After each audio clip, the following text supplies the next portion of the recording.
Salam Indonesia, Anda menyaksikan berita terkini bersama saya, Made Sukadan Karang. Pemirsa, tambahan harian kasus COVID-19 di Bali pada Jumat 2 April mengalami penurunan dibandingkan sehari sebelumnya. Jumlahnya ada di bawah 170 orang. Pasien meninggal dunia akibat COVID-19 masih dilaporkan. Jumlahnya lebih sedikit dibanding sehari sebelumnya. Pasien sembuh bertambah tetapi jumlahnya lebih sedikit dari kasus baru.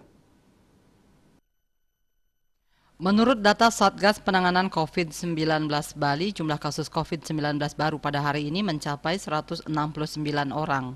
Kumulatif kasus COVID-19 yang ditangani Bali mencapai 40.177 orang. Pasien sembuh bertambah 135 orang, sehingga total pasien sembuh saat ini sebanyak 37.403 orang atau 93,1%. Pasien meninggal dunia masih bertambah, jumlahnya 6 orang. Kumulatif korban jiwa COVID-19 mencapai 1.153 orang atau 2,87%. Rinciannya 1.149 WNI dan 4 WNA. Jumlah kasus aktif yang masih dirawat maupun menjalani karantina berjumlah 1.621 orang atau 4,03%.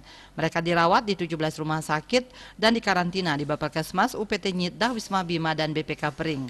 Dia Dewi, Bali Pos melaporkan.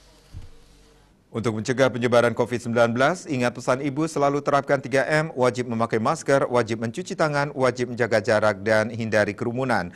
Dengan penerapan perilaku 3M, Indonesia segera terbebas dari virus corona menuju Indonesia maju. Tetaplah bersama Bali TV. Salam Indonesia.